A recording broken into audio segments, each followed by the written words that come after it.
Hey homies, it's K-Buzzy! I say ice cream dipped in magic shell goo is a great metaphor for racism. But before you freak out, cause I ruined ice cream, allow me to paint a picture.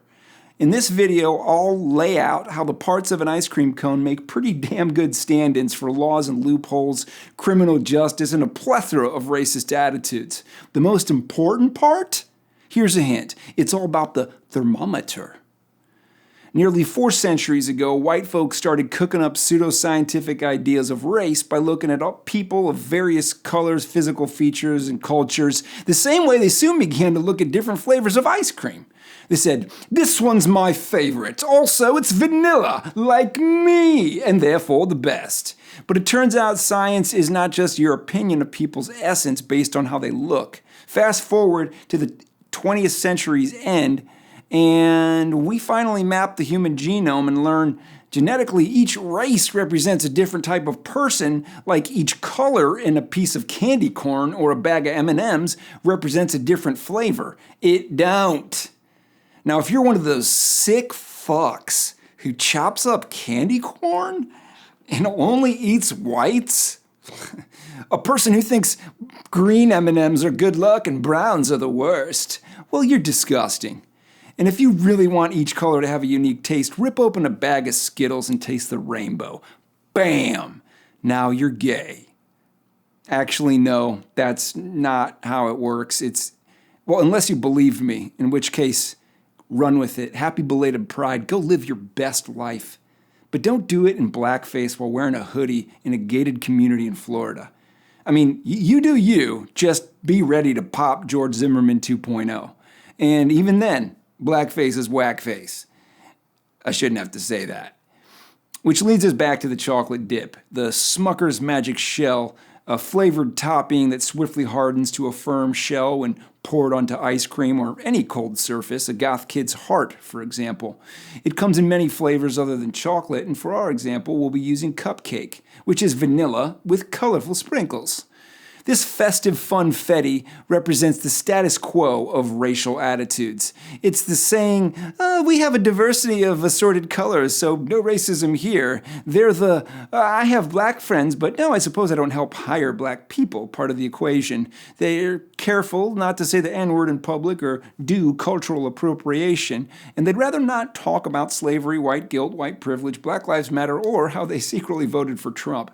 Now, the magic shell, the actual vanilla-flavored coating, is anti-black racist ideas. These are interpersonal beliefs from folks with little political, financial, or influential power, but a lot of time to express them on social media. And if it weren't for the racist laws behind the Electoral College, these ideas would be farts in the wind. Yes, many Trump-supporting Republicans and QAnon lunatics espouse these racist ideas. This is the, I'm not racist, my favorite syrup mascot is black. Heck, Kanye West and I wore the same hat. It's the, I'm bringing my bump-fire AR-15 to a peaceful protest to protect militarized cops with tanks, goddammit. It's the Blue Lives Matter, All Lives Matter, and BLM is racist part. It's the, as long as blacks comply with law enforcement, they'll be fine. Except, we all know most violent criminals are black. Look at black on black crime. Cops should shoot thugs, aka N-words, to keep us safe. Yes, it is the, anyway, racism ended when Obama was elected, part of the dessert. And beneath this magic shell lies cold ice cream, frigid laws designed to serve wealthy vanilla interests in many covert and subtle ways. Ice Ice Baby Too Cold are the bigots who love these highly enforceable vanilla ice policies, laws that benefit unmelanated people more and hurt them less than melanated people. An inadequate soggy cake cone sits below. It's the criminal justice system. The Supreme Court being the last defense, just a ribbon of paper or a napkin wad keeping the laws from dripping down your hand. However, true systemic racism can't spread its wings without the cooling system keeping everything frozen. That's right, the freezer and refrigeration unit represents the political power and will to create laws. It's Congress and state lawmakers working in cahoots with industry and special interests. The latter seek economic benefits and policies that play to their advantage. They push entire laws to lawmakers that make their lives easy, and they try to make sure the system helps them over others. Yes, they slip them campaign money needed to win the next election in an endless handjob daisy chain. Many anti-racists protest to make this particular kind of dessert more equitable. They want a just, chocolate-dipped waffle cone, not a cop, but a guardian of people first, then property. We may have to replace many refrigeration parts and make it more energy efficient and bring in better ice cream that guards our interests. Imagine if black people finally got the reparations promised by Lincoln. And heck, if poor people in general weren't screwed over when it came to jobs and health care. Maybe the way they're treated in most first world countries. They could build wealth. You know what would happen then? Violent crime would go down in their neighborhoods. And the violent cops would start to stand out like sore thumbs. How many would have to get charged for murdering an unarmed black person for the message to sink in for every cop? Maybe 2? The hypothesis is this.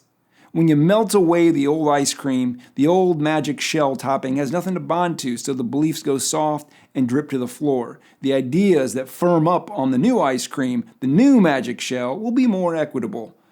Just like the laws. Is it perfect? No. There's always messiness. There's no freaking utopias. But the culture police that right-wingers, conservatives, and frankly most comedians bemoan, the political correctness and the cancel culture that everybody dreads, will die down. These are the tools of people who lack representational power. They'll have better stuff to do when abuse and excessive force aren't a constant threat. Will there be jealous racists seeking retribution because it's unfair? Sure. But hopefully everyone will spend more time fucking and making art than working at shitty jobs. Until then, enjoy your ice cream if you got it. And if you didn't like it, it's just an uncle's perspective. Catch you on the next.